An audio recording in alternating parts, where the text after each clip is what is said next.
Every time I see her demanding to be called Duchess of Sussex, I laugh. Nobody in Britain calls her that. Meghan Markle. She got lucky, met her prince, dragged him out of the bosom of his family, dragged him away from the monarchy. January 2026, and Piers Morgan just went nuclear on live television. The man who lost his entire Good Morning Britain career for refusing to back down on Meghan Markle is back. And this time, he's got ammunition that's absolutely devastating.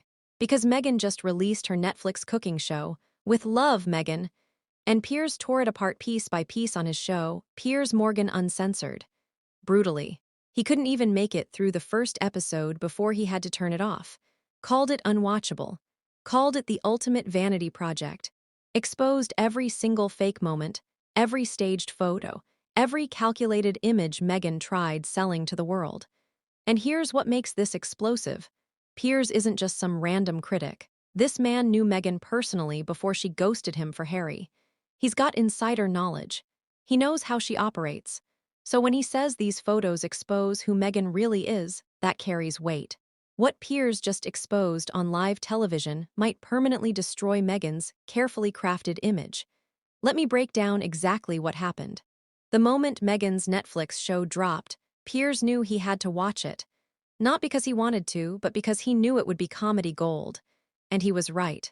Piers said on his show, "I tried watching it, and after honestly about 3 to 4 minutes I was done. It was just unwatchable." 3 to 4 minutes. That's all he could stomach before turning it off. In another clip, he said he endured 10 minutes. Either way, the man couldn't make it through even one full episode. That tells you everything about how bad this show really is. Piers described it as the ultimate kind of vanity project, where it's all about people telling Meghan how great she is.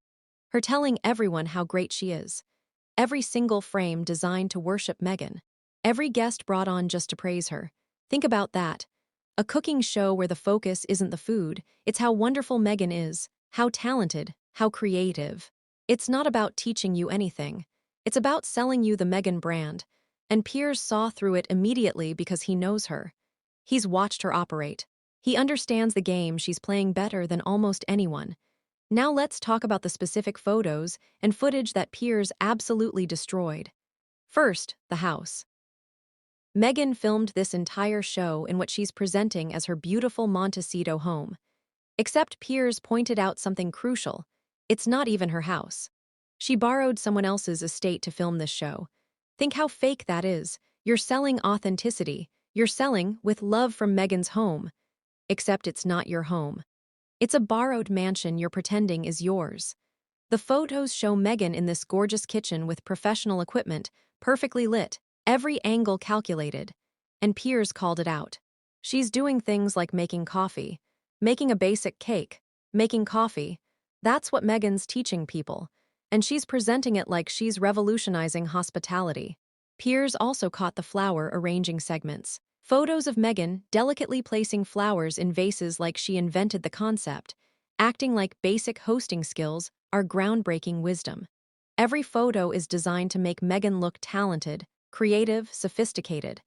But the reality? She's doing the most basic tasks and pretending they're special because she's doing them. Here's where Piers really went in for the kill. During the show, Meghan's friend Mindy Kaling makes an innocent comment. She says people wouldn't believe that Meghan Markle ate at Jack in the Box. Harmless observation, right? Wrong, because Meghan immediately corrects her. Meghan says, "It's so funny too that you keep saying Meghan Markle. You know I'm Sussex now. Sussex." She's demanding her friend use her royal title instead of her actual name. Piers absolutely destroyed this moment on his show. He said, "I come from Sussex in England. It's a county on the south coast. It has several million people living in it." He's pointing out how ridiculous it is that Meghan wants to be called by a place name. But here's what's really revealing. Meghan left royal life, right? She and Harry walked away because they hated the institution. They wanted privacy. They wanted to be normal. Yet here's Meghan on her Netflix show demanding her friend call her by her royal title. Not Meghan, Sussex. She wants that title. She needs that title. Because without it, she's just an actress who got lucky. That contradiction, that hypocrisy, Piers exposed it perfectly. And the photos captured it on film forever. Meghan's face when she corrects Mindy, the slight irritation that someone dared call her by her birth name. That tells you everything. Now let me explain why Piers Morgan's attacks on Meghan carry more weight than anyone else's. Because this isn't just a random journalist criticizing a celebrity. This is personal. Piers met Meghan in 2016. They connected on Twitter. She reached out saying she was a fan. They messaged back and forth, developed what Piers thought was a genuine friendship. Then they met in person at a pub in London. Piers describes it clearly. We had 2 hours in the pub. She had a couple of dirty martinis and pints. We got on brilliantly. But here's where it gets interesting. That same night, Piers put Meghan in a cab. That cab took her to a party where she met Prince Harry. They had dinner the next night. And that was the last Piers ever heard from Meghan Markle. She ghosted him completely. The moment she had access to a prince, her friendship with Piers became worthless. She cut him off without explanation. Piers said it himself. I really liked her. This is why it hurts. I just think she's a social climber. I'm afraid. So when Piers tears apart Meghan's Netflix show, when he exposes the fake photos and calculated moments, he's not just being a critic. He's someone who experienced firsthand how Meghan operates, how she uses people, how she discards them when they're no longer useful. That's why his criticism stings. That's why Meghan can't dismiss it as random hate, because Piers knows. He saw behind the curtain before anyone else. Let me break down what Piers exposed in these Netflix photos that most people miss. First, the borrowed mansion. Every photo screams wealth and privilege. This gorgeous Montecito estate that Meghan's pretending is her everyday home, except it's not. She borrowed it specifically for this show. Why does that matter? Because Meghan's entire brand is authenticity. She's supposedly showing you her real life, her actual home, but it's all borrowed, all fake, all performance. Second, the professional styling. Look at the photos carefully. Meghan's hair and makeup are perfect in every single frame. Her outfits coordinated. The lighting professional. This isn't someone casually cooking at home. This is a professional production with stylists and lighting crews. Third, the staging. Every flower arrangement too perfect. Every ingredient positioned just right. Every surface clean. This isn't real cooking. Real kitchens get messy. Real people make mistakes. But Meghan can't show that because it would break the illusion. You know what real cooking shows look like. The chef gets messy. Things go wrong. There's genuine teaching happening. But Meghan's show, it's Instagram-filtered reality. Everything designed to look effortless while actually being completely staged. Piers caught all of this. Every fake moment, every calculated angle, every staged photo. And he exposed it on live television for millions to see. Here's context that makes Piers' latest attack even more significant. This man literally lost his job at Good Morning Britain because he refused to back down on Meghan. March 2021, Meghan and Harry did their Oprah interview. Meghan claimed she felt suicidal, claimed the royals were racist.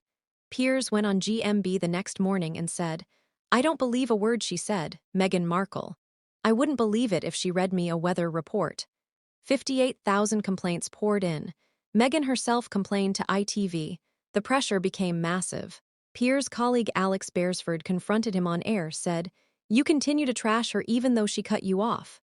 Piers stormed off set, said, I'm done with this, and walked away mid-show. Hours later, Piers quit Good Morning Britain. His career at ITV ended because he wouldn't apologize for doubting Meghan. Ofcom eventually cleared him, found he hadn't violated any rules. His opinion was protected speech.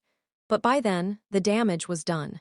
So when Piers attacks Meghan's Netflix show now, when he tears apart her fake photos and staged moments, he's doing it as someone who already sacrificed his career refusing to lie about her. That makes his criticism bulletproof. He's got his own show now, Piers Morgan Uncensored. No network executives to answer to, complete freedom to say whatever he wants. That means every time Meghan releases something new, Piers will be there to tear it apart. Here's what really matters. Everything Piers said about Meghan turned out true. Back when everyone thought Meghan was wonderful, Piers was warning people about who she really was. He called her a social climber in 2016. People attacked him for it. Said he was bitter about being ghosted, said he was jealous, but look what happened. Meghan married Harry, cut off her entire family, cut off her friends, isolated Harry from William, left the royal family, moved to California, started selling herself as a brand. Everything Piers predicted came true. The social climbing, the using people, the calculated moves, the prioritizing fame and money over relationships. He saw it coming before anyone else. Netflix paid Meghan and Harry $100 million for content. This cooking show is part of that deal. If it fails, if people don't watch, if the reviews are terrible, that affects their entire Netflix relationship. And Piers' brutal takedown influences how people perceive it. Someone might have considered watching out of curiosity. But if Piers Morgan, who actually knew Meghan personally, says he couldn't make it past 10 minutes, that person's probably skipping it. The photos Piers mocked are the official Netflix promotional images, the ones Meghan and her team carefully selected to market this show. But Piers saw something different. He saw fakeness. He saw staging. He saw a woman desperately trying to convince the world she's relatable while filming in a borrowed mansion with professional crews. Piers Morgan went nuclear. He exposed the fake photos. He destroyed the illusion. And Meghan's carefully crafted image may never recover from someone who knows her secrets telling the world the truth.